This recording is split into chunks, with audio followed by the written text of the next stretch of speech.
Hi, it's Dorothy Guining with Scrapbooking Quebec. Today I'm going to share with you my Scrappy kit and plans for March 2021.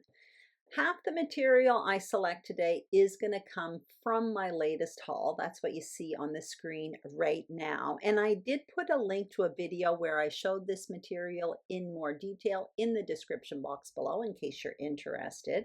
The other half of my kit is going to be older stuff I pull from my stash, and that's what you see on the screen right now.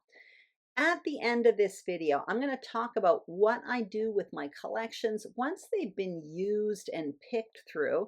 And I'm also going to talk about my March designer focus. Now, this is the third month in a row where I've committed to following one main source of inspiration throughout the month. And let me tell you, I've been loving it.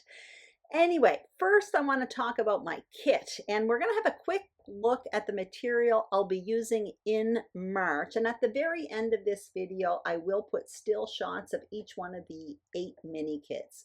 So I'm going to start with this winter market collection from CARTA, and I'm just flipping through the paper. This is almost new. I did one page with it, and I'm going to show that to you in a minute. I did it on YouTube, I don't know, about a week and a half ago. And you're going to see from this, I have the collection pack. I have that sticker sheet there. There's the page that I did on YouTube on the 23rd of February, I think.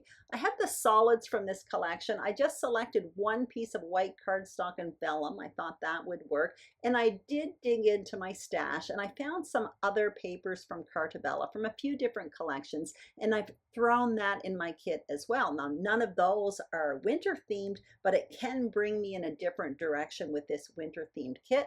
I have snowflake dies, enamel dots, and a 6x6 paper pad from the CARTA Winter Market collection. And I threw in those 2 blue alphas from my stash. One is from the Hip Kit Club, and the other one is from PINKFRESH Studio.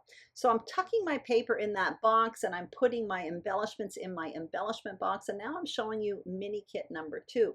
And this one is from Simple Stories. It's the Vintage Ancestry collection. Again, this is all shown slower in the video I posted about a week ago. And you can see I have the collection pack with printed paper. I also have the sticker sheet that goes with the collection pack, and I have the solids that go with this collection. Now, this is a heritage based collection, but I'm probably going to be doing travel photos with it. I selected some vanilla cardstock that I'll probably use with it, and I threw in some scraps from the Simple Stories Great Escape Vintage collection as well, because I had a few pieces left and it coordinates. Now what I'm showing you are the embellishments that I purchased from this collection, and also I'm pulling in some titles as well as alphas from my stash. Those alphas are from Maggie Holmes from the Heritage Collection, and those titles are from Jen Hadfield, the Avenue Collection. So again, I'm tucking all of this in my embellishment box. That stays near my desk throughout the entire month, and I really have been making a dent in my material working this way. This is the mini kit number 3. Again, another new kit. This is from Doodlebug Designs Made with Love collection. I only pulled out a few sheets here. This is enough to do maybe 2-3 pages. As you can see, I have stickers as well as 3D stickers, and again, another paper pad. I'm just showing you how the paper pad for Doodlebug Designs is the same quality as their 12x12 single paper sheets. That's why I like it a lot. Anyway, so I just have a little bit of that. It's kind of outside my comfort zone. It's just to have a bit of fun. And now I'm moving on to some material from my stash. This is another Simple Stories collection. It's the Bro & Co collection. I'm showing you some papers that I've selected as well as some scraps. I've selected the black and vanilla cardstock. I have the sticker sheet that's almost full. I have titles that have been picked through as well as that ephemera, and I threw in 2 alphas as well, black alphas, and those are from my stash. Those are ones that I use all the time. I always have those. I try to always have those on hand. Again, another smaller kit, this one from Simple Stories. Again, it's the Cozy Days collection. I had tons of that last fall and I made tons of pages with it. I absolutely love it, but I just needed a break from it. So I just pulled some stuff from my stash, from that collection so that I could make probably a double page spread. I'm showing you the stickers, the titles, the ephemera that I have. I still have some of that in my stash. I absolutely love it, but I just thought I would, you know, go back to it and make a few pages with it. And anyway, moving on to the next one. This one here is from PINKFRESH Studio. It's from the Let's Stay Home collection. I have almost none of the paper left from this collection, but I still have tons of embellishments. So I'm showing you the little mini kit I've put together. And what's this? A third 6x6 paper pad, which I almost don't have in my stash, but this month I have 3. I'm showing you the embellishments I have from this collection. And like I said, I have quite a few, especially with those stickers there. And if I don't make a dent in those stickers this month, I'll probably get rid of them because there are a lot of expressions there that just don't pertain to my life. So I'll make a last ditch attempt with those stickers, and after that I'll probably get rid of it. So now I'm going to show you 2 page kits. So basically what I have here is a page that I created for a video on YouTube a while back, and I never made the coordinating page. But what I did at the time was I put together the material, the coordinating material to go with it in order to do it, including stickers, scraps of paper, even the same alphas, and I even put in the ink color that I used there. But I never seem to get back to these page 2 pages for the pages I create on YouTube. I've got about, I think, 16 to 20 of them I have to do, so I'm going to put 2 in my kit each month in order to just get ahead and do these. Here's the second one here. I did that on YouTube not that long ago. I think I did it in January.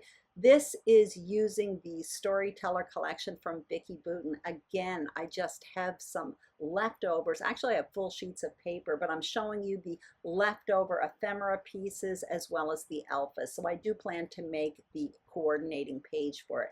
Here are the tools I want to work with. The first 2 I showed you already. That stencil there is from Simple Stories. The snowflake dies from CARTA, and that die there is from Elizabeth Craft Designs. The Viewmaster, I already used it, but I bought a coordinating die for that, and you'll see it in the stills at the very end. I'm just showing you, even though I have that kit near my desk, I keep the pouches with the extra material that I have left from these collections nearby, and I've done that for the past 3 months, and I find I use the material that I've selected, but then I always end up digging into the same collection. So I find it a great way of actually getting through my material. The whole point is I want to use up my stuff. This is where I store my material, my collections, once they've been used and picked through. Basically, I have these 2 pouches, and the material in there is divided by manufacturer. So when I'm finished with a collection and I only have a few pieces left, that's where it goes, by manufacturer. And what I just showed you there is a couple sheets of paper from CARTA, for example, the first collection I showed you.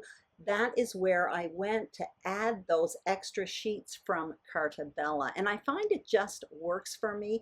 I'm very good about using my stash, but at one point I get sick of seeing it. I put it in those pouches, and then eventually every time I purchase a collection, I go to that manufacturer, I see if there's anything that coordinates with it, I pull it out and add it to the new collection. I've done this in the past by color, and I've done it by theme, but for me, by manufacturer, it works the best because I'm a collection type of scrapbooker. That's just the way I like to scrapbook. Anyway, now I want to talk about my March designer focus. So in March, my plan is to follow Christine Mayer on YouTube.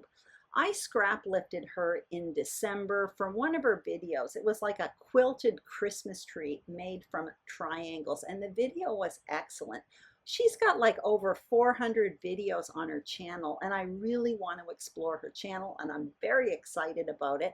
I'm going to put a link to her channel below. Anybody can do this. YouTube's free, so just in case you want to follow along as well. Anyway, that's what I'll be doing, and I'll show you what I created with her inspiration at the end of the month in my layout share. Thank you so much for watching. Have a fantastic day, and I'll see you soon on YouTube. Bye-bye.